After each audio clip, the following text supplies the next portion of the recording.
aqui até para a gente ficar dentro da programação direitinho, né? O Verutis, que eu acho que me falou que tem uns 10 casos aí para a gente discutir, né? Então, eu tenho que dar tempo de tudo, né? Então vamos lá. Que bom, nossa, adoro. Bom, começando aqui, uma boa noite para todos, né? Mais uma vez, obrigado pela presença de vocês, Fernanda, Perutsky, Ricardo, e com o Ricardo também sempre, que nós estamos juntos aí há 14 anos, isso é uma satisfação muito grande, a gente tem um trabalho conjunto nós dois aí que realmente já atravessou décadas já, né? Então, isso é de uma alegria muito grande, porque a gente está todo ano, vai lá, senta, conversa, monta, conversa, vai lá, convida. Então, esse alinhamento tem sempre sido muito grande. É um prazer, de novo, falo novamente, é um prazer estar com você, Ricardo, nesse tempo todo, né? E vamos continuar mais 10, 15, sei lá quanto tempo aí para frente, né? E hoje, a nossa última reunião do ano, né? Eu vou passar a palavra para você, Ricardo, para fazer as boas-vindas oficial, né? Bom, primeiro, obrigado pela parceria. O Veruti, que é um parceiro novo, né? Só uns 10 anos que a gente está junto. Ele que me apresentou plateias deslumbrantes, né? Ortopedista que sou. E, Pablos, é um prazer, é uma honra estar aí na, na lida com você. E a gente vem fazendo, trazendo temas. Nós temos desafios maiores e a gente se impõe um sarrafo mais alto a cada ano, né? Esse ano praticamente eu te abandonei, abandonei sozinho aí com todas as minhas berebas e percalços, mas eu espero que o ano que vem eu consiga, não que você precise, mas eu consiga te dar um suportezinho aí. Quero agradecer a doutora Fernanda, né? Veio do Rio de Janeiro aqui até São Paulo para nos brindar com uma palestra. Verux, que você vê que é internacional, né? A gente tem uma fronteira ao norte, o Rio de Janeiro, e ao sul, o Rio Grande do Sul, né? Eu costumo brincar com os meus amigos gaúchos que a capital lá em Buenos Aires é muito legal, é muito bonita. E eu quero agradecer mais uma vez a gentileza de estar aqui. A gente sabe o quanto é precioso o nosso tempo, né? E principalmente roubar o tempo da família e do lazer. Obrigado, de todo o coração. Doutora Pablos. Bom, então vamos lá. Dentro da nossa estrutura, opa, da nossa programação, primeiramente a doutora Fernanda de Luca vai falar para a gente sobre o desempenho, o tema nosso, desempenho físico e a saúde gastrointestinal. E aqui dentro do primeiro tema, a doutora Fernanda de Luca, especialista em nutrologia pela Abram, AMB, CFM, residência em pediatria pelo Hospital Municipal Salgado Filho, pós-graduação em avaliação metabólica e nutricional do onívoro ao vegetariano, uma expertise muito grande em performance também e dietas vegetarianas e veganas, né? Fernando, é um prazer te receber você aqui com a gente, né? A fala é tua, o espaço é teu aí, fique à vontade. Boa noite a todos. É um prazer muito grande para mim, uma honra, né? Professor Pablos, agradecer o convite. É sempre muito gratificante, né, participar de sessão clínica e de debate com colegas, né, e com outros profissionais. A gente sempre aprende muito. Aqui a gente estava até falando sobre isso, né, que eu adoro assistir aula. Sempre que eu posso, eu assisto. Agradecer o convite e também a presença de todo mundo que está aqui, né, numa terça-feira à noite, depois de um dia inteiro de trabalho, né, disposta aí a trocar, aprender um pouco mais. Isso é realmente muito gratificante.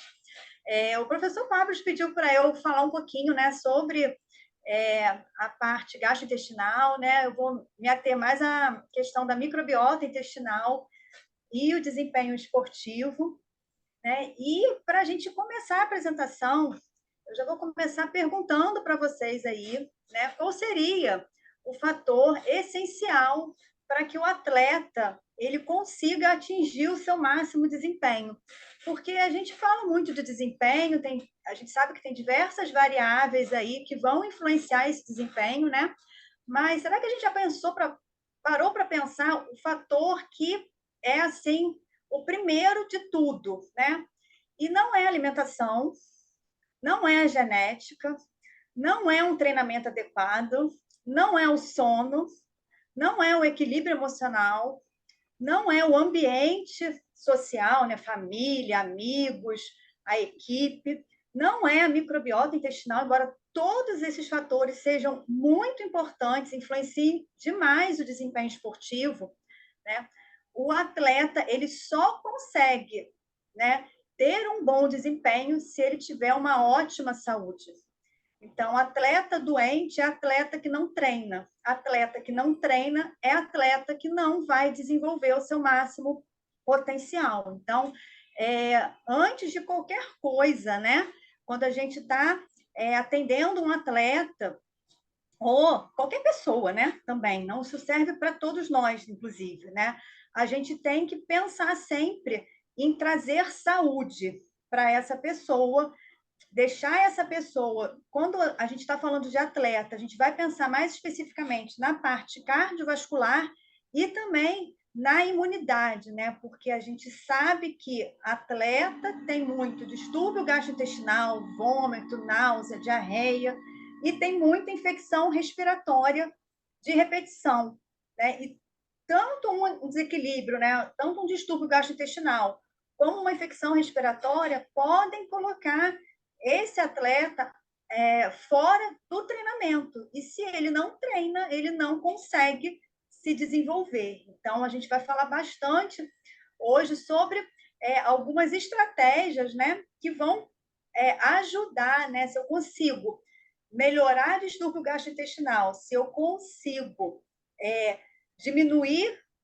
infecção, melhorar a imunidade, eu já tenho aí, né, uma grande vantagem que vai colocar aí o meu atleta acima dos demais. E a gente tem 4 milhões de tipos diferentes de bactéria povoando o nosso intestino. Isso corresponde a mais do que 6 vezes o número de células do corpo humano. Então, é muita gente. Não dá para a gente ignorar essa galera aí que vive no nosso intestino, né? A microbiota intestinal, entre outras funções, vai fazer metabolização de nutrientes, vai produzir neurotransmissores importantíssimos, como a serotonina, a dopamina, o triptofano, e vai também proteger a nossa barreira intestinal, né? A gente tem no intestino, né, o epitélio formando uma barreira contra a invasão de toxinas, invasão de patógenos, e a gente vai conversar bastante sobre isso nessa apresentação hoje, porque é através dessa proteção que a gente vai conseguir dar um upgrade no desempenho do atleta. Então, vocês devem estar pensando, Fernanda, e a alimentação? Onde que entra a alimentação? Né? Porque se a gente fala em desempenho, uma das primeiras coisas que a gente pensa é na dieta desse atleta, né? A alimentação, sem dúvida nenhuma, é muito importante, mas vai muito além do fornecimento das calorias, dos macronutrientes, dos micronutrientes que a atividade física impõe, porque a alimentação vai determinar, vai modular também a minha microbiota intestinal, né? E essa microbiota intestinal, a gente vai ver que ela vai influenciar o desempenho. Acontece que a atividade física também influencia a microbiota intestinal, e a gente vai ter aí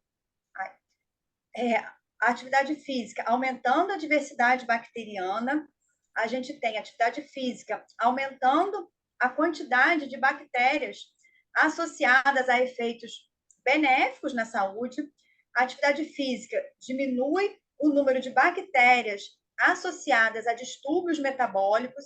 E a gente tem que a atividade física aumenta a produção dos ácidos graxos de cadeia curta, justamente por impor, né, uma condição de hipóxia intestinal, né, pelo desvio de fluxo sanguíneo, e essa hipóxia intestinal vai levar à prevalência de bactérias que são produtoras de ácidos graxos de cadeia curta, em especial uma bactéria do tipo Arquemância, que é uma grande produtora de ácidos graxos de cadeia curta.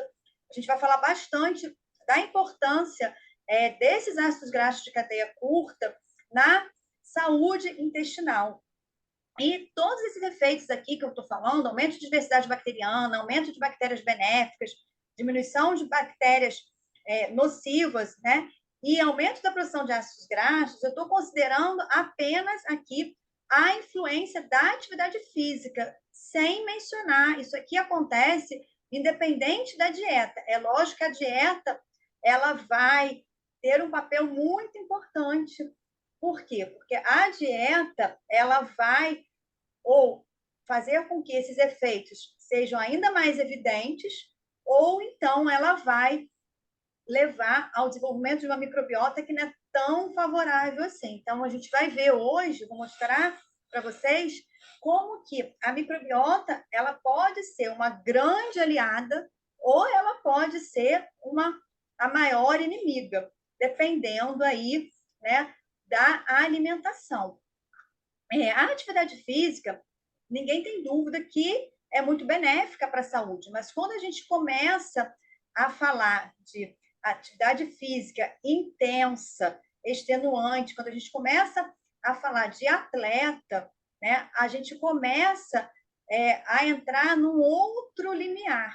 E quando a atividade física ultrapassa 50% a 60% do VO2 máximo, ou deixa eu botar isso aqui para cá, atinge 90 minutos de duração, a gente já tem a atividade física atuando como um fator estressor. Então, a gente começa a ter todos esses efeitos benéficos aí, já começam a desaparecer. Por quê? Porque eu tenho um grande estresse no meu organismo.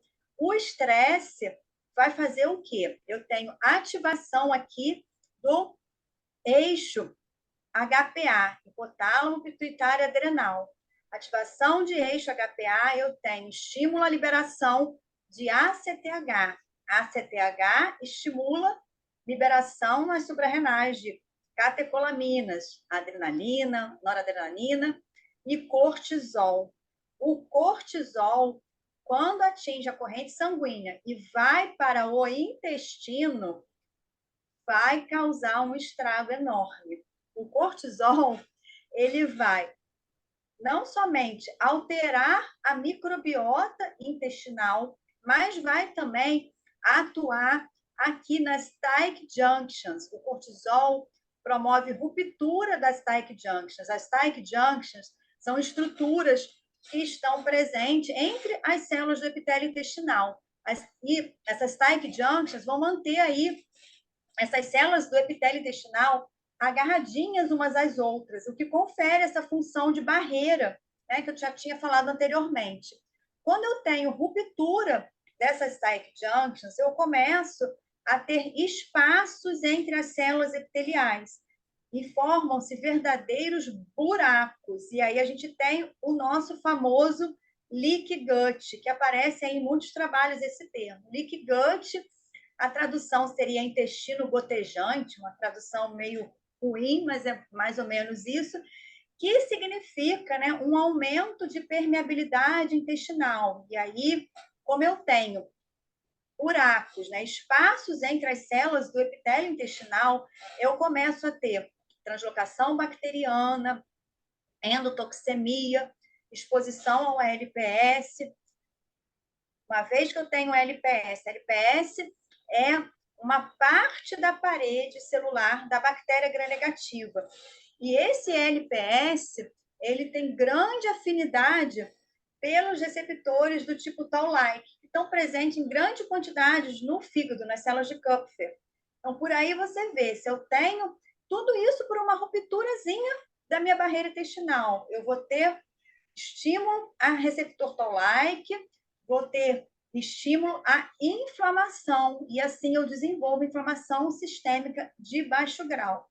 Tudo isso provocado pelo estresse, pelo aumento do nível de cortisol provocado pela atividade física muito intensa. Mas não parou por aí, não. Tem mais coisa ainda. Então, olha só, aqui a gente tem, de um lado, né, a mucosa intestinal íntegra, e aí percebam que as células epiteliais, elas estão bem juntinhas umas às outras, né? Já que do outro lado, a gente tem o nosso leaky gut. Percebam que as células epiteliais, elas estão, né? Tem alguns buraquinhos aqui, ó, algumas fendas, né? Entre essas células. E aí, olha, eu tenho, né? Aqui o LPS, eu já tenho todo o estímulo à inflamação. Acontece que, além dessa questão do cortisol estar aqui atuando nessa membrana e provocando essa ruptura dessas tight junctions, eu tenho também, durante a atividade física, desvio de fluxo sanguíneo do meu intestino para coração, pulmão e músculos, causando, né, uma hipoperfusão no intestino. Se eu tenho hipoperfusão, eu tenho menor aporte de oxigênio e nutrientes nesse intestino. E aí eu tenho também um outro estímulo à ruptura da tight junctions e também levando ao leaky gut. Se eu tenho leaky gut, mais uma vez, o que eu tenho? Buraquinhos aqui no meu epitélio. E aí eu vou ter translocação bacteriana, eu tenho bactérias caindo na circulação sanguínea, né? Provocando endotoxemia. Eu tenho lá o LPS, aquela partezinha da bactéria gram-negativa, da parede celular da bactéria gram-negativa, que vai estimular receptor toll-like, gerando inflamação. Não acaba por aí. Eu tenho o estresse psicológico que acomete o atleta, especialmente no período de temporada, ali imediatamente antes da prova, antes da competição.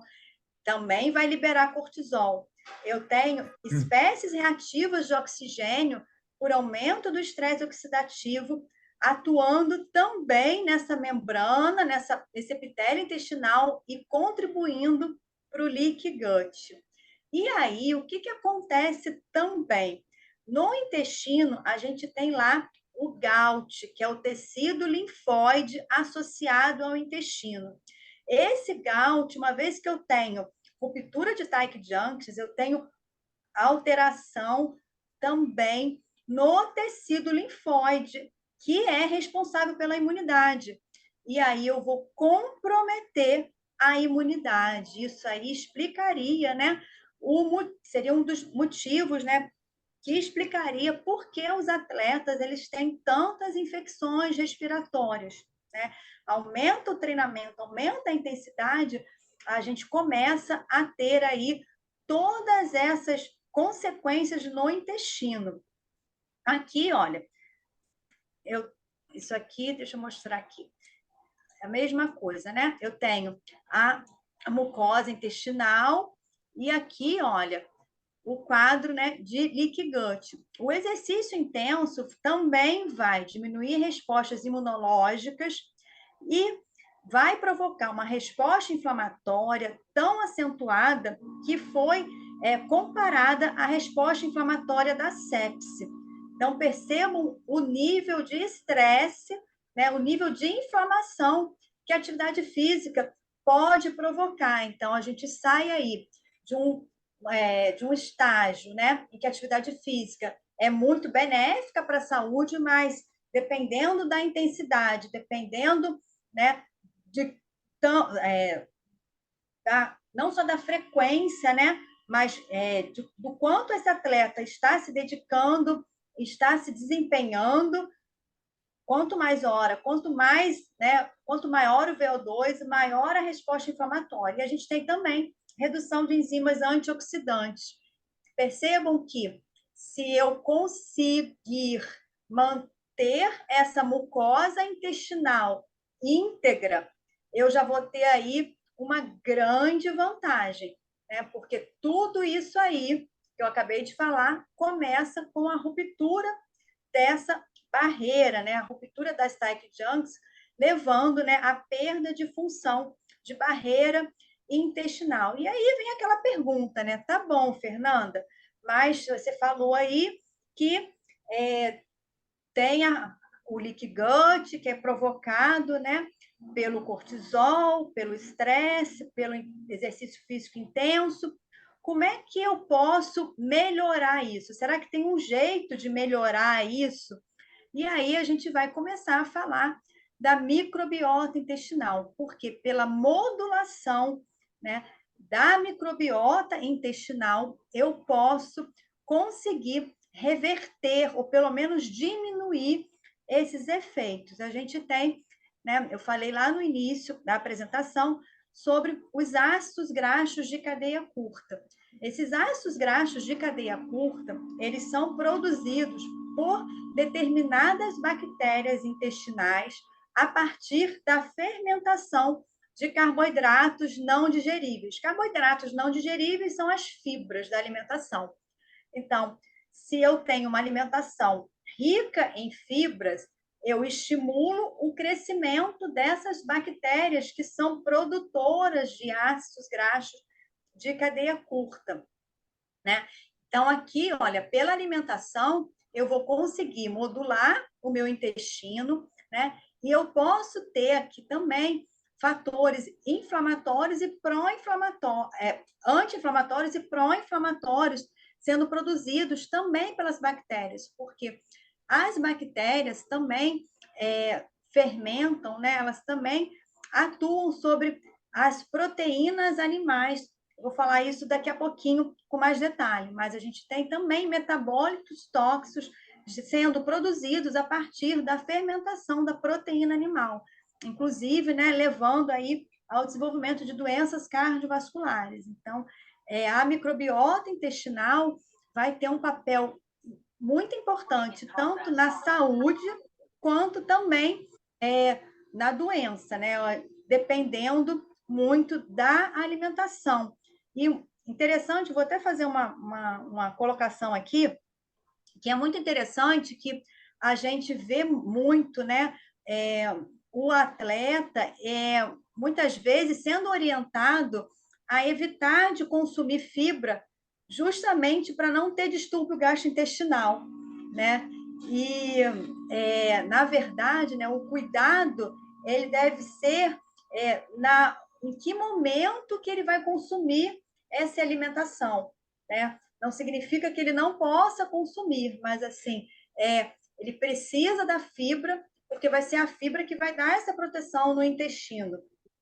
Então, se não tiver fibra, não tem ácido graxo de cadeia curta. Se não tem ácido graxo de cadeia curta, o estresse da atividade intensa vai fazer todo esse estrago aí. Aqui é exatamente, né, a mucosa intestinal com uma lente de aumento, né? Então, a gente tem aqui as tight junctions, que estão mantendo essas células epiteliais bem unidas, grudadinhas umas às outras, e aqui a gente tem o leaky gut, né? Que quando eu tenho aí uma ruptura nessa tight junctions e eu formo um espaço, né? Uma fenda aqui entre a minha barreira, né? Entre as minhas células e começa a haver aí translocação bacteriana e endotoxemia. Aqui nesse trabalho ele fala até, é um trabalho que fala do papel dos probióticos justamente em manter, né, ou recuperar a integridade dessa barreira intestinal. Então, o probiótico atuaria justamente, né, restituindo essas tight junctions. Bom, e aí esse trabalho aqui é um trabalho muito interessante em que os autores, eles compararam dois tipos diferentes de dieta, né, e o desempenho esportivo. Desse lado aqui, né, a gente tem o que os autores chamaram de dieta microbioma unfriendly, né, que seria uma dieta aí inimiga, né, não amiga, né, E aí, nesse padrão alimentar, há um grande consumo de proteína animal, especialmente de vermelha, e um baixo consumo de fibras. Esse alto consumo de proteína animal leva a um predomínio de bactérias proteolíticas que vão, no cólon distal, promover, né, a fermentação tanto de peptídeos como restos proteicos mal digeridos, formando metabólitos tóxicos, como amônia, o sulfeto de hidrogênio, petacresol, que são altamente tóxicos, né? Além disso, a gente ainda tem, né, a metabolização aqui, olha, pela microbiota intestinal, né, da carnitina, que está presente em grande quantidade nas carnes, e da colina, presente em grande quantidade nos ovos. Metabolização de carnitina e de colina pela microbiota intestinal leva à formação da trimetilamina, que vai ser transformada no fígado pela enzima flavinomonoxigenase no TEMAL, que é o oxotrimetilamina, um composto considerado pró-aterogênico, porque aumenta o dano inflamatório no endotélio, aumenta a atividade plaquetária e estimula a formação de células espumosas. Tudo isso vai contribuir, em última análise, para a formação da placa de ateroma para a aterosclerose. Então, a gente tem aqui, olha, mais um fator, né? Além da questão da imunidade, a gente tem a microbiota atuando aí, produzindo um composto que vai ser responsável por doença cardiovascular.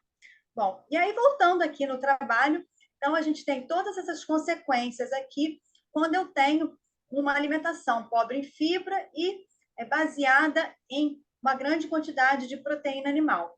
Do outro lado, né, a gente tem o que os autores chamaram de dieta amiga do microbioma, né, que é a microbioma friendly diet. Nesse padrão alimentar, a gente tem um grande consumo de carboidratos não digeríveis e consumo de fontes proteicas preferencialmente de origem vegetal.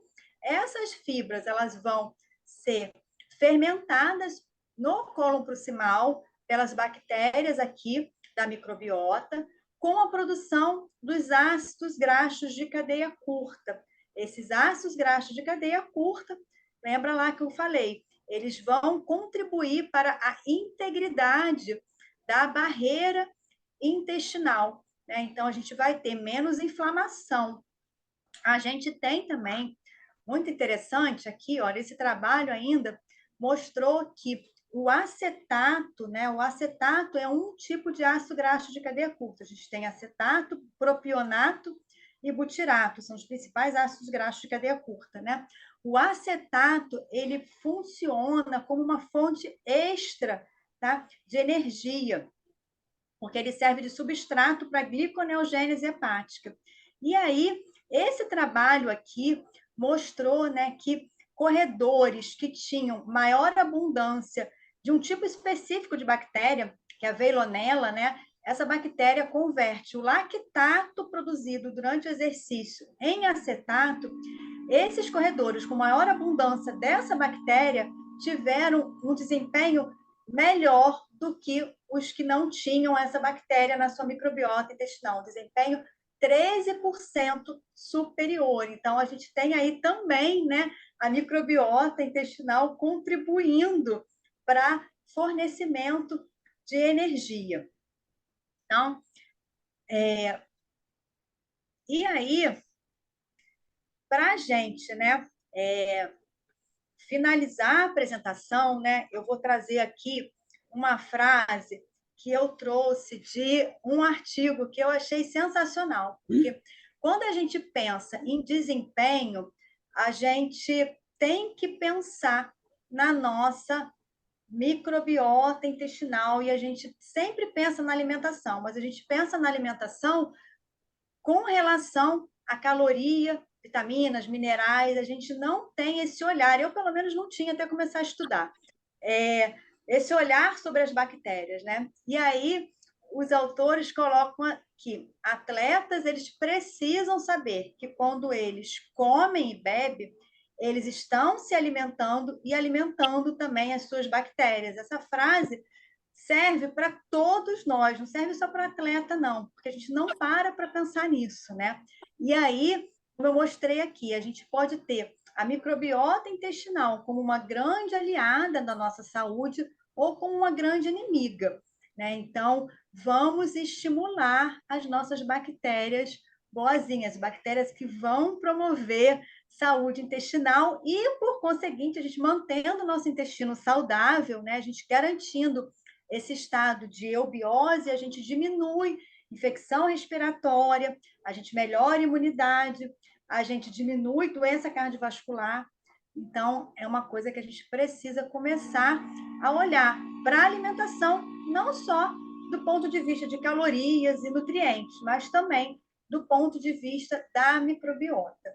Bom, eu fico à disposição para tirar dúvida, para a gente conversar, para discutir alguma coisa. Foi um prazer muito grande, professor Pavlos. Muito agradecida pelo convite, professor Verutsky também, que falou do meu nome. Muito agradecida, professor. Excelente. Bom, deixa eu ver se... parabéns.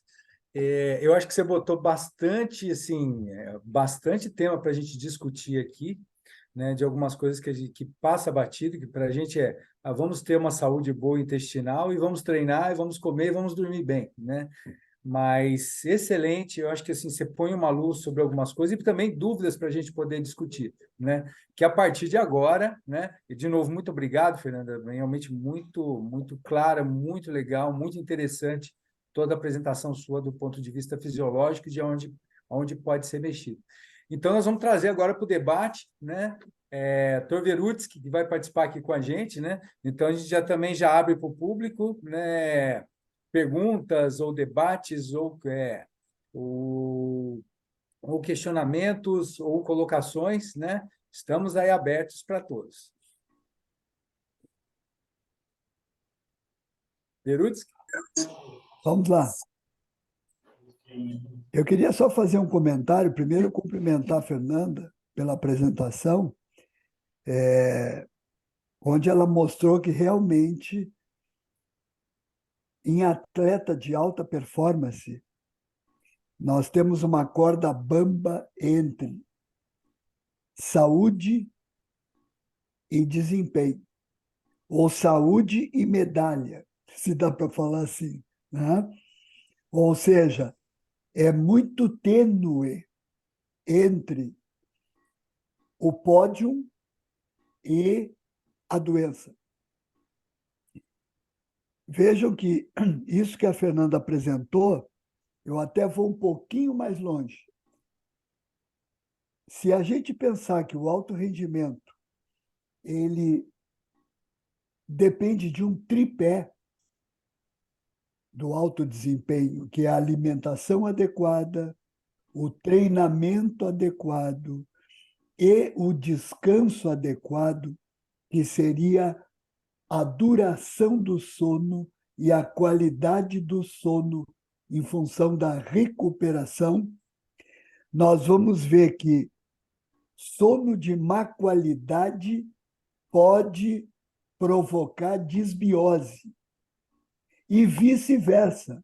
Desbiose pode interferir negativamente sobre o sono. Se o atleta não descansa o suficiente, é só colocar uma cronicidade nisso para ele evoluir para fadiga crônica, quem sabe um overtraining. Perfeito. Bom, aqui tem uma pergunta aqui do Marinho. Obrigado pela presença, Marinho. A pergunta dele é: em relação à doença diverticular, como estabilizar o funcionamento do intestino e melhorar a disposição física? Né? Já foi direto. Vamos na inflamação, já vamos direto. Obrigado pela pergunta. Fernanda, coloco para você, Vedo, se também quiser discutir. É uma pergunta bem complexa, né? Porque a doença diverticular imagina, já é difícil, né? Entre réis mortais, vamos colocar assim, né? Imagina num atleta de alta performance. Então, é um desafio em tanto. E, assim, a gente vai ter que trabalhar com estratégias, né, alimentares. Eu vejo muito, né? Muito equívoco quando orientam, né? Alimentação para doença diverticular, porque retiram um monte de coisa e não tem nada. A gente vai ver, né, na literatura científica, né, não tem nada falando sobre não pode comer isso, não pode comer aquilo, principalmente com relação à fibra, né? Eu vejo muita orientação de colegas, né? Eu fico triste até, né? De retirar fibra, de retirar fruta, de retirar verdura, legumes, por conta da doença diverticular, como sendo isso um agravante. E a gente piora a doença, porque, como eu mostrei aí, né? A gente precisa das bactérias que produzem ácido graxo de cadeia curta a partir da fibra. Se eu não tenho fibra, eu não vou ter isso. Como é que eu vou estabilizar o meu intestino, né? Na doença diverticular, a gente tem uma grande inflamação no intestino. A gente precisa estabilizar isso, né? E a porta de entrada vai ser a alimentação, né? Eu vejo muito falar hoje sobre probiótico, né? É uma moda de probiótico. Eu falo, gente, probiótico natural, vamos estimular as nossas bactérias, porque se a gente come bem, a gente não precisa tomar probiótico. E se a gente toma probiótico comendo mal, às vezes acentua. Eu pego muito paciente que relata, eu usei probiótico, piorou. Claro, a alimentação não foi vista. Então, você coloca, é a mesma coisa, você dá probiótico numa situação de desbiose muito acentuada, de muita inflamação, é igual riscar fósforo num barril de pólvora. Né? O negócio acentua absurdamente. Então, olhar primeiro, sempre, né, eu vou puxar sempre, o nutrólogo olha sempre a alimentação, né? A gente sempre fala muito de alimentação. Tem que olhar a alimentação. Primeira coisa. Eu vou aproveitar dessa pergunta, porque, assim, uma das coisas que a gente nota em inflamação, eu vou tirar o exemplo das doenças reumatológicas, né? Então, você tem uma inflamação crônica de base e a atividade física feita dentro de bons critérios, até se acabou dando um número para isso, até em relação ao VO2, ela pode ser anti-inflamatória, quer dizer, dependendo do nível que você coloca, você pode, na verdade, ter fatores bons do ponto de vista inflamatório. E aí, claro, depois com a dieta. Dá para a gente dizer isso em relação ao intestino? Porque eu acho o intestino extremamente mais sensível do que outras áreas. Dá para a gente dizer isso na doença inflamatória, diverticular, ou mesmo qualquer tipo de inflamação intestinal? Não? O senhor quer dizer com relação a quê? A alimentação? Não, a atividade física feita, digamos, você coloca um limiar abaixo dos 60% do VO2, 50%, por exemplo. Sim. Então, exatamente como eu coloquei no slide, né? Você tem, e o professor Veruzzi colocou brilhantemente, né? É uma linha muito tênue, porque até certo ponto você tem estímulo, né? Estímulos positivos da atividade física, aumenta a diversidade bacteriana, aumenta a produção dos ácidos graxos de cadeia curta. Quando começa, né? Chega ali 50%, 60% de VO2, a gente tem já o fator estresse. Então, nesse momento, a gente começa a ter inflamação. E aí é exatamente o que você estava falando com relação às doenças articulares, né? Então, até determinado ponto, você tem um efeito anti-inflamatório, né? E depois de um ponto, aí já entorna o caldo, né? Então, é uma linha bem tênue mesmo, né? Ainda tem a questão do overtraining. Aí, se tiver overtraining mesmo, aí o caldo entornou de vez. Então, mas se a gente consegue, né? Até o interessante é justamente isso, porque a gente pode ter, a gente tendo esse raciocínio com relação à microbiota, a gente já pode pensar diferente na questão da alimentação e até mesmo da suplementação. Eu não sou contra a suplementação, não.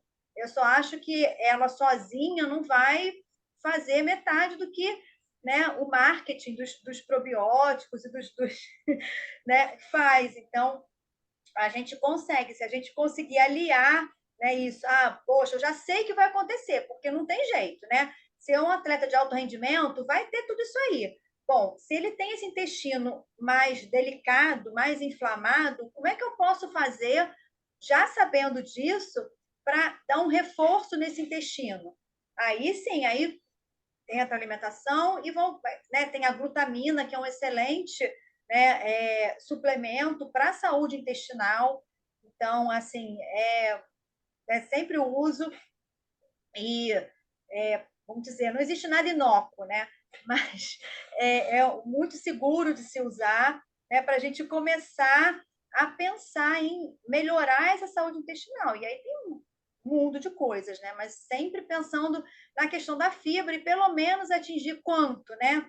Então, essa apresentação é uma apresentação que eu faço, professor Verutsky, eu dou aula lá na pós-graduação do professor Verutsky, né? Uma aula, essa mesma aula tem 2 horas de duração, né?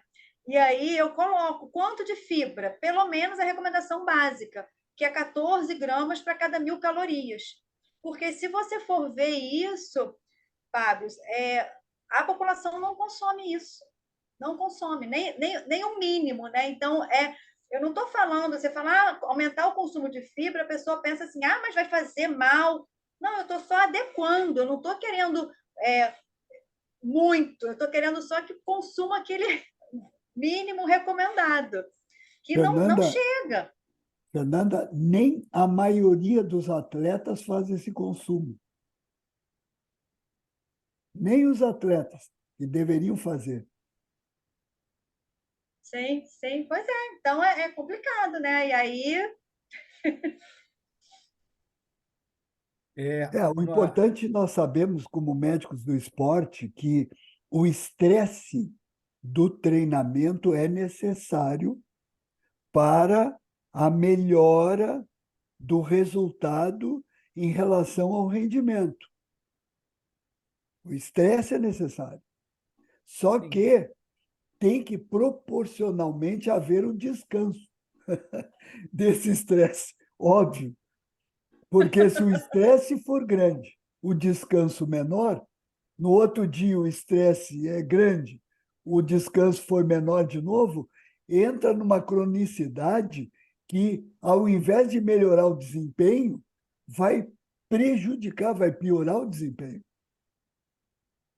E uma coisa importante, se a gente fala em atleta de alto rendimento, esses atletas, eles produzem muito radical livre em cada treinamento. É um derramamento de espécies reativas de oxigênio, né? Os radicais livres. Mas, por serem atletas de alto rendimento, eles têm um arsenal de substâncias antioxidantes que eles fabricam. Então, o que diz o Colégio Americano de Medicina do Esporte, o Comitê Olímpico Internacional, não é indicado recomendar suplementação de antioxidantes para atleta de alto rendimento. Porque, ao invés de ajudar, pode prejudicar, inclusive, a sinalização da insulina, que é importantíssimo para o atleta que está em treinamento. Que é isso que a Fernanda falou. Aqui no Sul, aqui gaúchos, a gente diz assim, não coloque a carreta na frente dos bois. Quer dizer, a tendência nossa é pensar no suplemento para melhorar o desempenho. Não, mas peraí, e tu sabe o que ele come antes de pensar em suplementação? Tu fez o balanço energético de gasto versus o que ele consome em calorias, para depois pensar em suplementação? Não, já querem suplementar. Acho que dar whey vai melhorar. Dar creatina vai aumentar músculo. Não é assim. Não é, Fernanda? Poxa, seria maravilhoso se fosse assim, professor.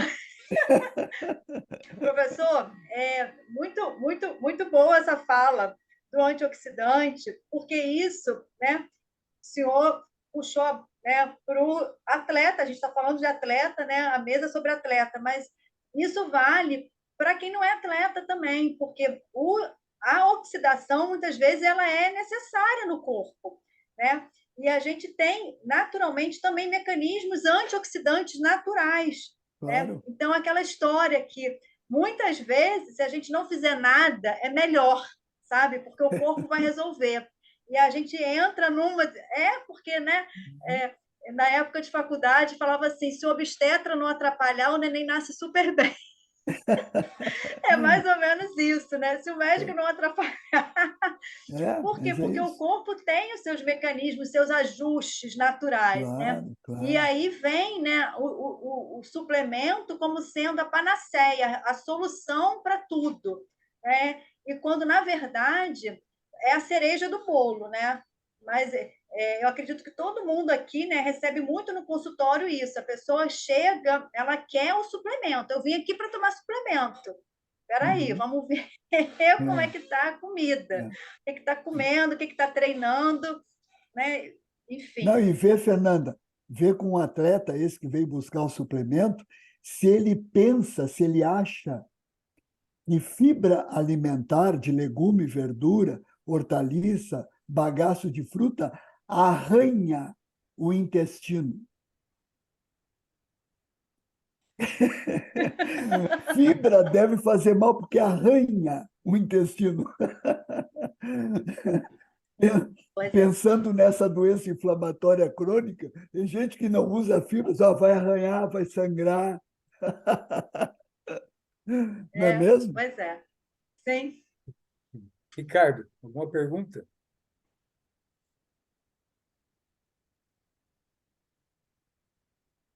Está sem som? Pois é. Ela estava procurando o som aqui. Olha, eu quero parabenizar a doutora. Ela conseguiu sintetizar um problema que não é muito comum, né, na prática nossa do consultório. Os comentários do Verutes, que eu não preciso nem, nem comentar, né, que são sempre muito pontuais e precisos. Assim, o que eu faço, sou médico do esporte também, mas a minha área de atuação é muito mais o trauma esportivo, né? Eu sou ortopedista também. Então, a minha pergunta para a doutora é como equilibrar essa necessidade, por exemplo, energética no tratamento de uma fratura por estresse, de um osso longo, sem ser cirúrgica, né? Numa tíbia, no metatarso, como fazer o equilíbrio energético, principalmente naquelas pessoas que têm uma ingesta teoricamente muito baixa em proteína. E a gente sabe que eu preciso da proteína e do um efeito anabolizante ali, né? E contrapondo o catabolismo que o osso vai ter. Então, a fratura por estresse é esse desequilíbrio. Eu queria saber como é que a gente equaciona, né? O Verusco falou dos suplementos, tudo isso, mas como é que a gente equaciona? É um indivíduo que vai parar de treinar, né? Ele não pode treinar enquanto a doença não se resolver. E a gente sabe que as recidivas são muito frequentes, né? Quem já teve uma vez, com certeza, se continuar treinando de alto rendimento, vai ter de novo. Então, como é que a gente pode pensar nisso aí? Obrigado pela oportunidade. Muito interessante essa pergunta, né? Porque tem algumas questões muito legais para a gente abordar, né? Porque quando a gente fala, né, em proteína, né, a primeira coisa que vem à cabeça sempre é a carne, né? Isso é cultural, né? E aí eu trago, né, uma colocação. Hoje eu falei um pouco das bactérias proteolíticas, né? Falei lá da produção do temal e tudo mais. E aí, como que a gente faz quando a gente precisa aumentar aporte proteico, né? E eu trabalho muitos anos, eu fiz nutrologia para estudar alimentação vegetariana, né? Então, acho que o professor Verutz nem sabe disso, não sei se eu já comentei isso com ele, mas uma maneira, né, da gente conseguir equilibrar, até do ponto de vista do intestino, professor, seria a gente aumentar o aporte de proteína vegetal. Vou falar o quê? Principalmente leguminosa, né? Feijão, grão de bico, lentilha, ervilha ou até mesmo a soja.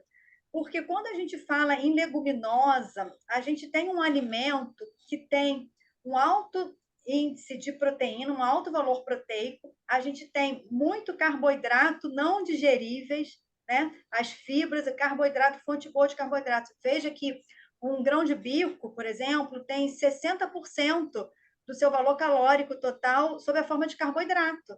E é a principal fonte proteica, né? As leguminosas, em geral, ficam entre 50% e 60% de carboidrato, tá? A soja tem um pouco menos, e um teor proteico que varia de 20% a 30%, tá? Então, perceba que, embora sejam consideradas fontes proteicas vegetais, as leguminosas, elas têm uma alta quantidade de carboidrato também. E aí, seria matar um coelho com 2 coelhos com uma cajadada só. Se eu não fosse vegetariana, que eu não ia matar coelho nenhum. Mas a nossa expressão, por quê? Porque eu consigo dar um aporte de carboidrato. Então, por exemplo, como eu atendo muito vegetariano, às vezes a preocupação muita, né, não com relação ao atleta, né, principalmente quando é de alto rendimento, que tem um consumo calórico muito alto, né, eu montei um cardápio numa aula dessas que eu já dei para o professor, para mostrar que não tem preocupação com a ingestão proteica quando não tem a carne, porque essa é a primeira coisa que vem. Por quê? Porque se eu tenho 4.000, 5.000 calorias e eu consumo a leguminosa, almoço e janta, e faço mais refeições, que eu vou ter que ter mais refeições por conta do valor de calorias que eu preciso ingerir, eu nem preciso, professor, suplementar proteína. Olha só que louco isso, por conta do aporte total, né? Então, respondendo aí o que você me trouxe, com relação ao trauma, que é uma resposta inflamatória muito intensa. Então, pensando em... não estou falando em tornar ninguém vegetariano, não, mas olhar para a proteína vegetal como uma alternativa, ter isso em mente, e não usar só a proteína animal, sabe? Porque o que eu vejo muito, a pessoa vai, né, no self-service e bota lá um pedaço enorme de uma carne, qualquer que seja, e botam uns carocinhos, às vezes só um caldinho de feijão, porque tem medo de o feijão engorda. Mulher, então, é um terror, sabe? Então, se a gente consegue, né, diminuir um pouco a proteína animal, né, porque a proteína animal também vem junto à gordura saturada, que eu nem tive tempo, nem abordei aí, que também a gordura saturada também vai influenciar na microbiota intestinal, também vai causar um estrago. Então, se eu consigo reduzir um pouco, né, esse aporte de proteína animal e contraponto aumentar a proteína vegetal, eu estou aumentando carboidrato bom, estou aumentando fibra e não estou deixando déficit proteico, né? Então, olhar a janela de um ângulo diferente, sabe? Mas que ninguém traz. Eu falo que eu vim para mostrar isso, né? Porque eu adoro quando os alunos me perguntam: ah, professora, como é que eu faço? Como é que vai ser? Porque a gente não tem esse olhar, sabe? Sobre a suplementação, né? Então, como eu falei, né? Aí, em alguns casos, professor, vai precisar suplementar? Vai, né? Não vou mentir. Então, vai ter que ver muito. Eu gosto muito de ver com relação à ureia, né? É um parâmetro que eu costumo usar bem para ver como é que está a ingestão proteica. Então, se está bom. E a gente vai equilibrando, né? Vai vendo aí, porque quando se tem um período de repouso por fratura, né? Por você vai ter aí uma queda abrupta de calorias, né? Gastos. Tem o gasto, porque o trauma causou, então é um equilíbrio, é o que o professor Perucci estava falando também. Às vezes a gente fica numa linha muito tênue, né? Porque tem que ver quanto que o estresse do trauma está consumindo e quanto que parou de gastar porque não está fazendo atividade física, né? E aí equilibrar isso e quanto que eu vou dar de caloria para ele, né? De proteína e de tudo mais. Por isso que a nutrologia é apaixonante, né, Fernanda? Ricardo, Eu sou suspeita, professor.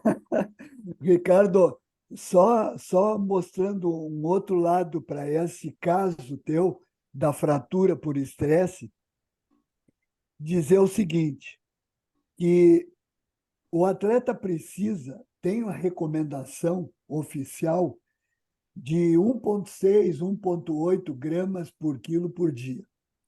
Quando ele se lesiona, entra num processo de destreino e entra na reabilitação, ele pode precisar mais de 2 gramas por quilo por dia.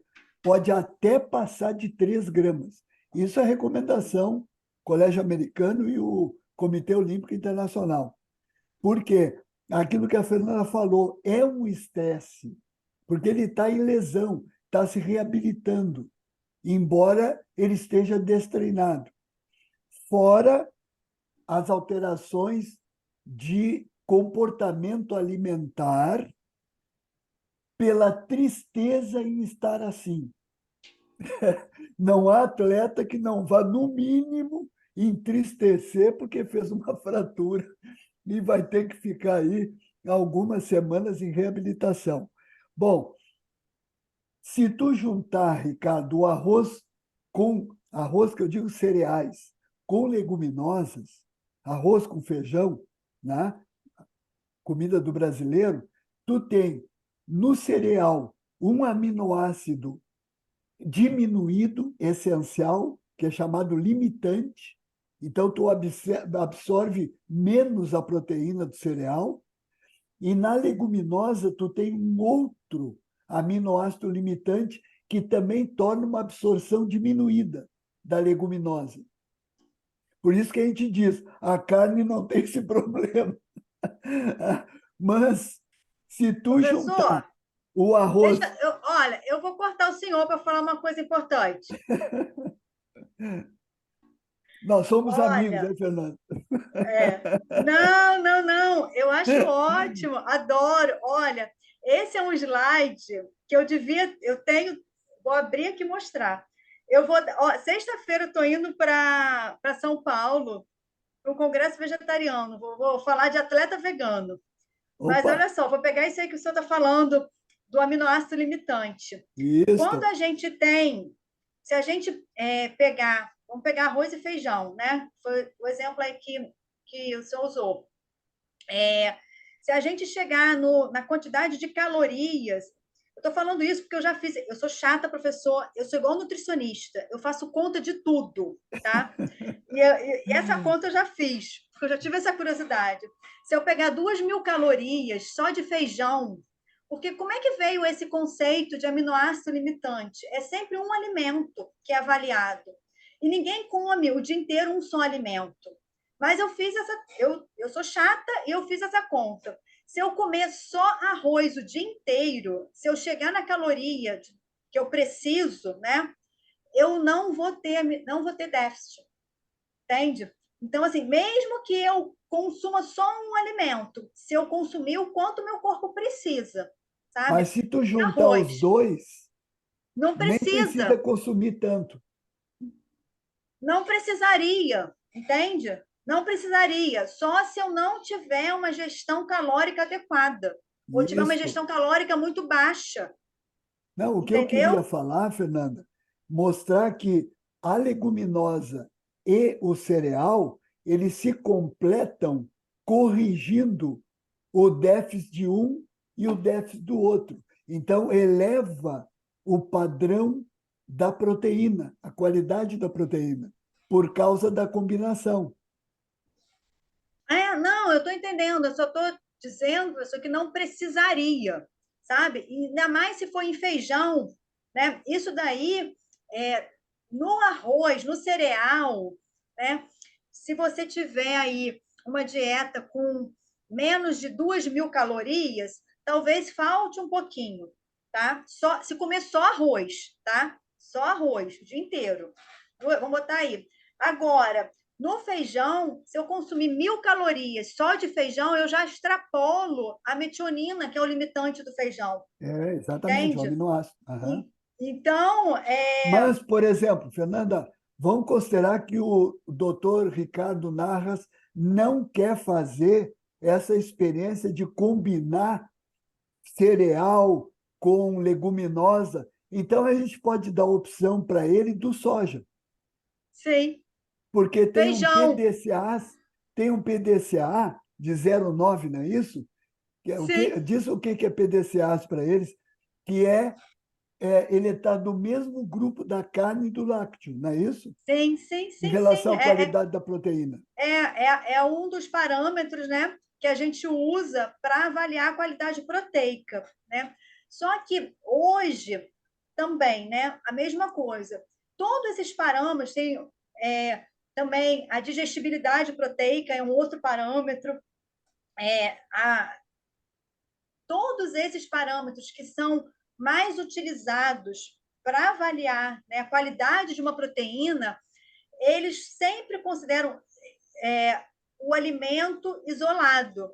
E por isso, muitos trabalhos estão questionando isso agora, porque ninguém come um alimento só o dia inteiro. Claro. Se você comer, né, aí, eu vou puxar aqui para o meu lado. Se você comer só carne o dia inteiro, você vai ter deficiência nutricional, Sim, porque você não sem tem dúvida. vitamina C, você não tem fibra. Claro. Então, sempre que a gente... Aí, o equilíbrio que eu estava falando, né? Não precisa botar a pessoa vegetariana, eu ia achar ótimo se colocasse, mas assim, só de reduzir, né, e aumentar a proteína vegetal e reduzir a animal, a gente já consegue efeitos fantásticos. Assim, é impressionante. Bom, mas vamos dar outra opção para o doutor Ricardo. Ok, vamos lá. Ele não topou fazer essa combinação de leguminosa com cereal, muito complicado. Aí nós propusemos para ele o soja, porque o Ele soja não gostou da sozinho soja. o soja não é fácil conseguir consumir soja, né? Não é qualquer um que sabe preparar. Inclusive tem suplemento à base de soja. Aí, Ricardo, tu pode lançar mão de um suplemento chamado aminoácidos essenciais isolados. Qualquer vegano pode engolir esse suplemento, porque esses aminoácidos isolados, a origem é vegetal. Não é isso, Fernando? Principalmente cana-de-açúcar. A Ginomoto é o maior fabricante no mundo. Eles tiram do vegetal, isolam do vegetal. Então, qualquer vegano pode engolir todos os essenciais para auxiliar nessa recuperação do teu paciente com fratura de estresse. Perfeito. Posso colocar uma haste intramedular na tíbia?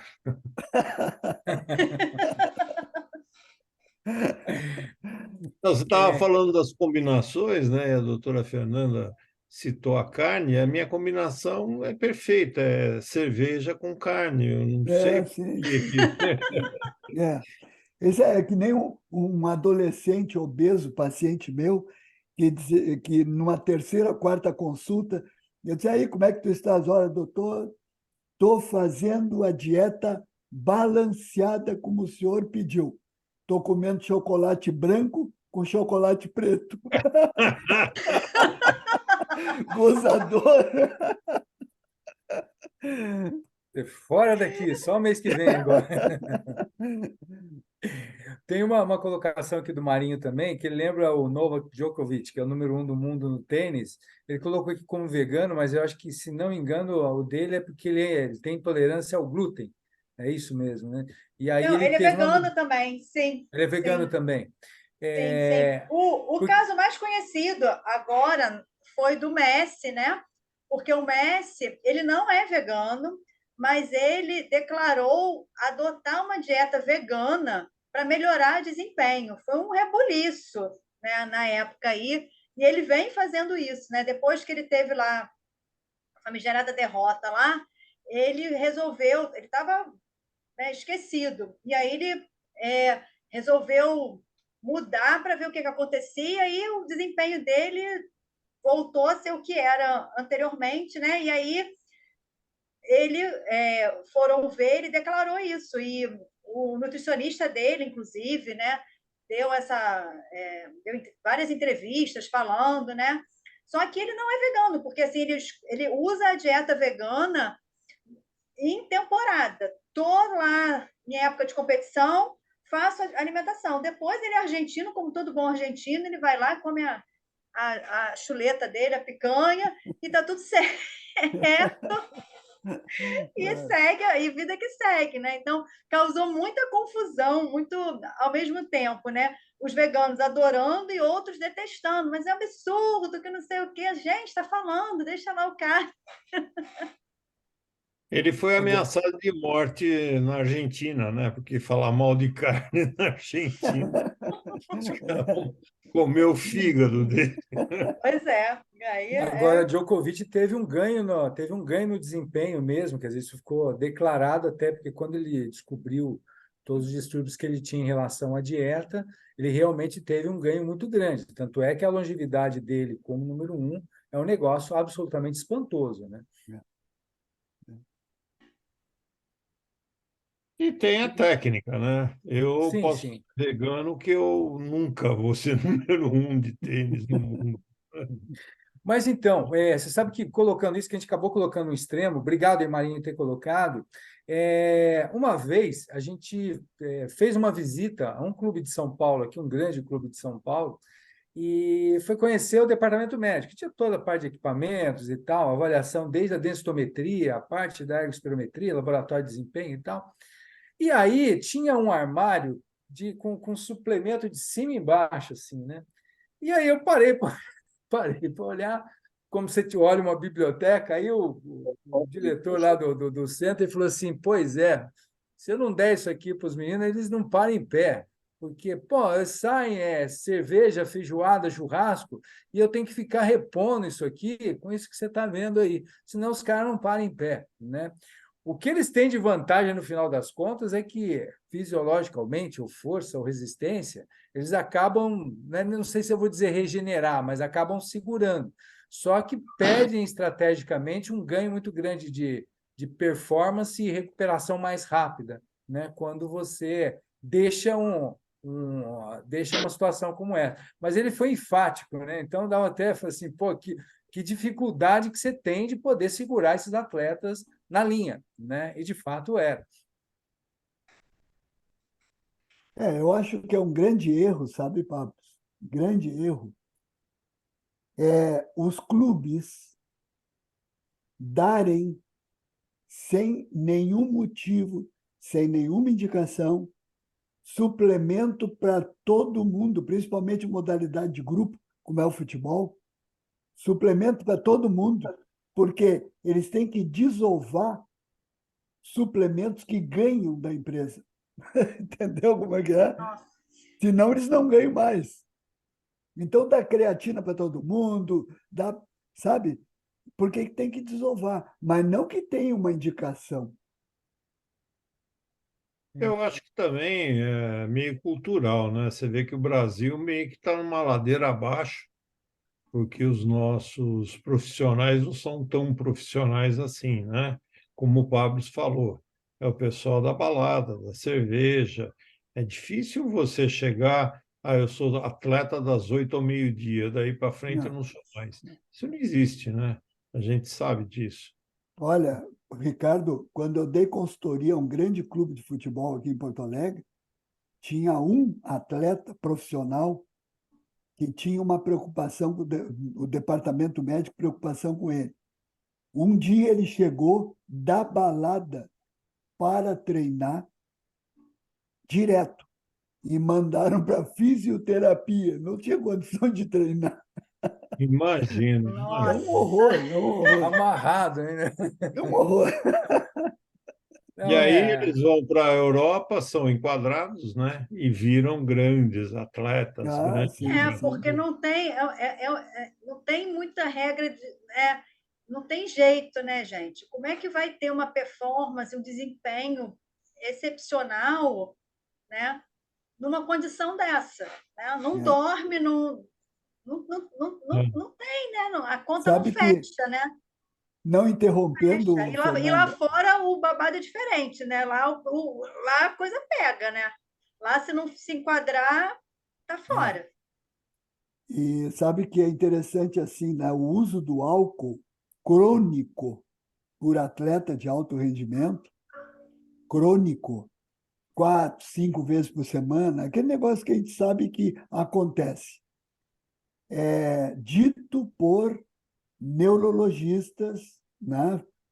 Neurofísicos, né? Que o álcool ele vacuoliza a célula muscular, a miofibrila, aumenta o vacúolo e com isso perde a eficiência Nossa, elétrica da miofibrila. Felizmente é reversível se o cara parar de beber, entende? Então, para ver como é danoso isso, né? E como eles É, são jovens, então aquilo que tu falou, se recuperam com mais facilidade, né? Quantos, não sendo atletas, quantos saem da balada e vão direto para o trabalho, não é pois é. mesmo? No dia a dia. quando se tem, gente, quando está na faculdade, né? Você vai lá Claro, para a chopada, no dia seguinte você está na aula às 7 horas da manhã, né? exatamente. E Hoje, Não, eu, hoje, a fazendo gente pergunta, toma, hoje a gente toma uma taça de vinho, né, professor? No dia seguinte já está cansado, né? Fernanda, chega para a faculdade fazendo pergunta ainda, não dormindo. É, Fernanda, eu te perguntar uma coisa. Você falou do uso da ureia, né? Daria para a gente pensar assim, em alguns indicadores, tipo, aonde eu posso ver que a coisa está indo errada? E até mesmo isso, não só para a gente educativo, mas para a gente apresentar para a gente, falou, ó, o caminho não está bom, porque isso aqui está começando a alterar.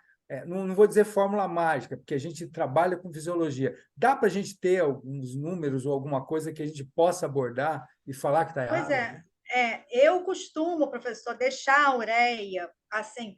é, Vamos falar assim, dois tipos de paciente, né? Para o paciente que quer hipertrofia ou para o atleta, ela, assim, por volta de 30, máximo até 35, tá?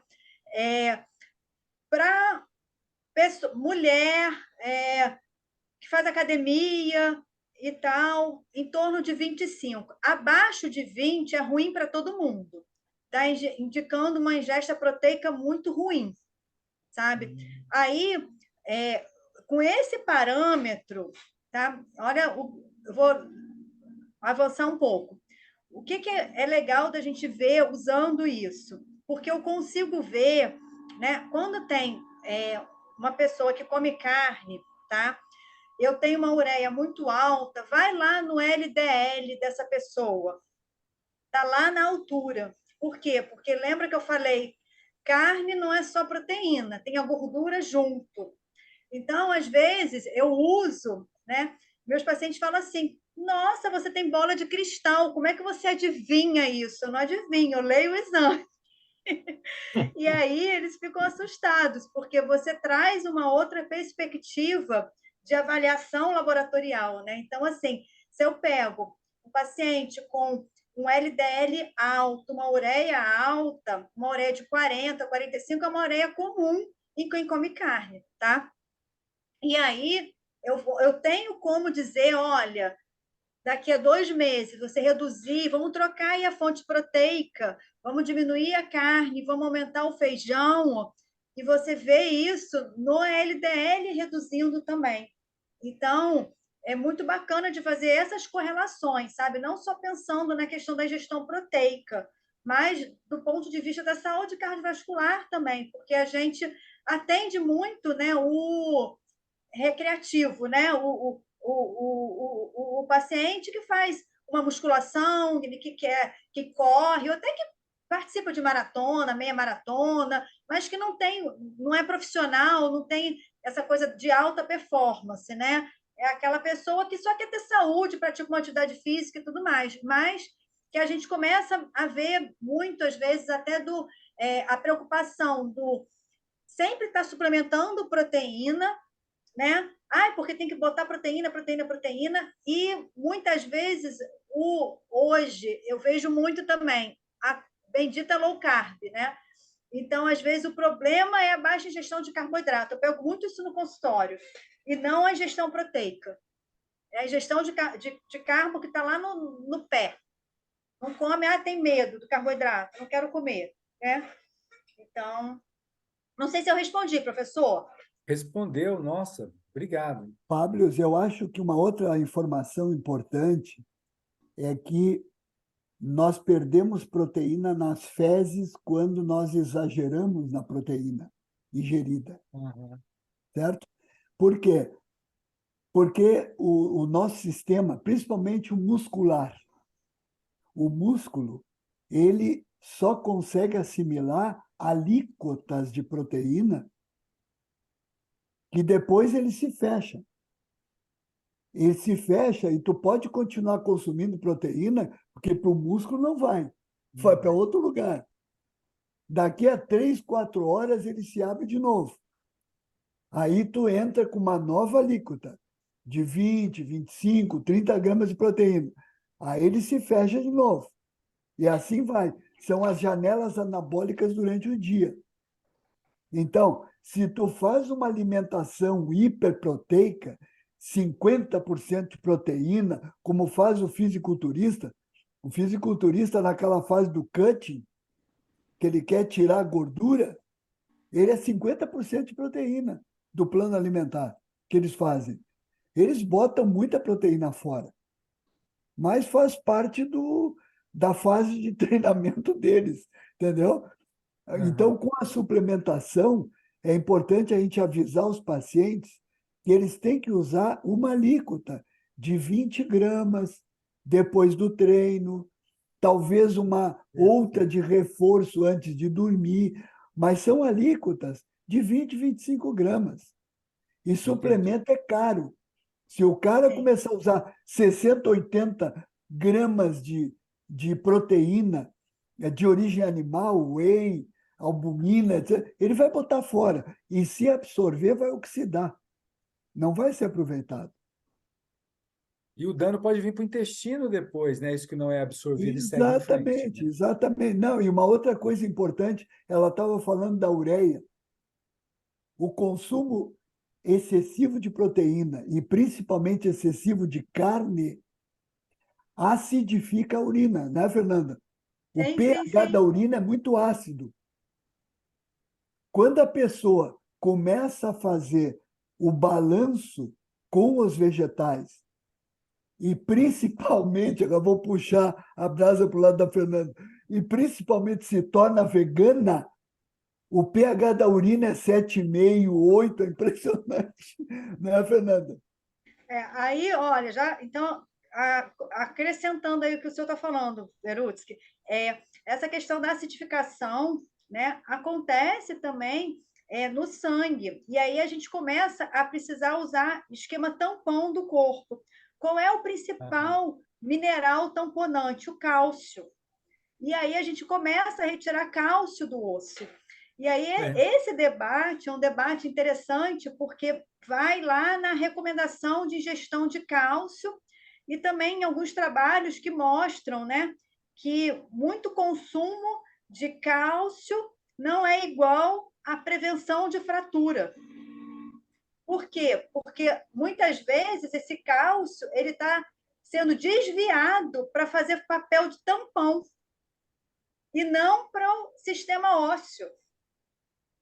Então, quando você tem um alto, e isso principalmente população dos Estados Unidos, americano, que come bacon no café da manhã, com ovos cheio de gordura, e depois almoço, mais carne, mais carne.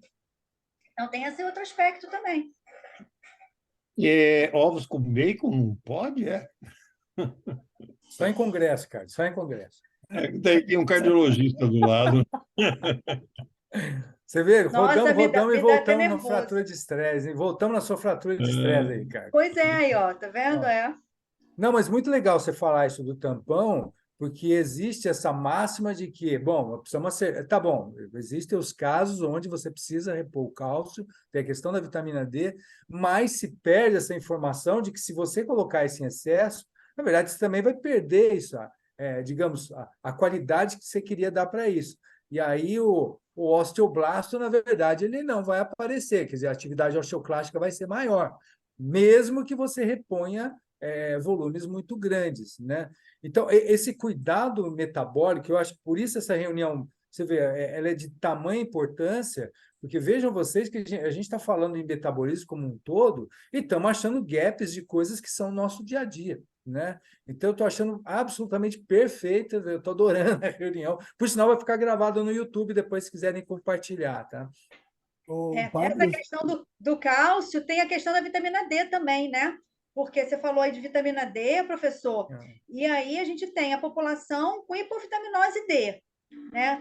A gente com vitamina D ruim, a gente não absorve cálcio.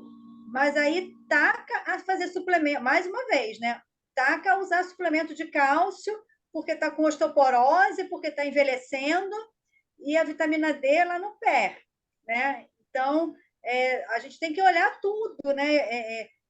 Eu brinco com meus pacientes que às vezes a gente olha o exame e já vê um monte de coisa, né? Eles acham assim, olha, meu Deus, viu rápido, mas eles não imaginam o tanto de raciocínio que a gente fez na nossa cabeça para, né, chegar numa prescrição, olha, tem que suplementar isso, isso não precisa, né? Então, porque uma coisa está ligada na outra. Olha quanta coisa a gente já conversou aqui, né? Sem dúvida. Bom, eu acho que aqui, ó, já estamos 20h36, mais alguma colocação? Bom, daria para ficar até tarde, mas daqui a pouco nós precisamos cuidar da microbiota e botar alguma coisa para dentro, né? Agora eu já pensei naquela frutinha na geladeira, né? Mais alguma colocação? Eu teria 1 milhão de perguntas aqui, mas eu acho que depois a gente pode até pensar para um outro momento, fazer uma discussão. Eu estou achando absolutamente excelente, né? Ricardo Berutsky, Fernanda. Eu tenho só a agradecer aos dois, a Fernanda pela brilhante aula. Veja que um ortopedista entendeu tudo que você falou, isso é fantástico, né? Veja que você tem uma didática excelente. E ao Verutsky aí pela parceria de sempre, né? Verutsky está com a gente no 9 de julho, faz parte do nosso grupo. Muito obrigado, nos veremos sábado, se Deus quiser. E é isso. Pablo, mais uma vez, parabéns pela reunião, obrigadão. E pode ter certeza que o ano que vem eu vou continuar de férias, que está indo muito bem. Bom, eu tenho que agradecer o convite que o Pablo me fez e o Ricardo. Foi uma satisfação muito grande estar com vocês. Agradecer a Fernanda, minha amiga, e todos que eu estou vendo aqui, participantes ali, o número de participantes, e a todos que participaram, eu acredito que tenham conseguido aproveitar, né, essas informações que a Fernanda nos trouxe, porque tanto para vegano, para onívoro, é a mesma preocupação, principalmente se tratando de atleta de alto nível. Os problemas são os mesmos, não é mesmo? Uma boa noite a todos, hein? Muito obrigado mais uma vez pela participação. Boa noite. Eu queria só uma coisinha. Fernanda, o pessoal, quer dizer, ficou bem interessado aqui. Eu vi teu Instagram, já estou seguindo. Fala aí teu Instagram para o pessoal seguir, porque você tem bastante informação interessante lá para a gente poder acompanhar também. DRA Fernanda, _ do Trovec. Vou escrever aqui no chat. Beleza. Bom, DRA Fernanda, _ no Trovec. Se colocar Fernanda De Luca, vai também chega em mim. Mas Aham. está aí. Beleza. Então, bom, deixaram aqui comigo. Queria agradecer de novo, Fernanda. Um prazer primeiro te Eu que conhecer, agradeço. né? Foi show de bola, adorei a tua aula. Verutis também por ajudar aqui na própria formatação da reunião também. Verutis tem sido um parceiraço sempre aí com a gente. Tá? Obrigado pela participação. Eu acho que a aula foi fantástica, a reunião foi fantástica. Ricardo, de novo, não tenho o que falar, quer dizer, já que você vai ficar de férias o ano que vem, né? Mas você será convidado, pelo menos, para falar boa noite na entrada, boa noite na saída, e dar os seus perfeitos e maravilhosos comentários também, né? Queria agradecer a presença de todos, Denise, Adriana, por nos apoiar aqui, ao Hospital 9 de Julho, ao Das Educa, que nos patrocina e nos faz aqui ajudar na participação todos esses anos, né? Para o ano que vem, a gente vai ter uma nova programação, podem dar suas ideias. Pode ficar tranquilo, Fernando, a gente vai te atormentar de novo para uma outra reunião. Pode me Com chamar, Deus minha também. vida das reuniões. Se eu puder, eu vou com certeza participar. Tá. A gente manda assim, você vai receber os links de todas as outras, pode ter certeza disso. Agradecer a presença de todos aqui, dos amigos, das pessoas que participaram aqui da reunião, e a gente espera todos para o próximo ano, né? E que tenham um feliz final de ano, Natal, Ano Novo, e que a gente venha aí carregado de energia para os próximos ciclos. E o ano que vem nós temos ciclo olímpico, né? Então, tem muita coisa para a gente discutir daí para frente. Tá bom? Um abraço a todos e obrigado pela presença. Tchau, até mais. Tchau, tchau. Tchau, vocês. Tchau.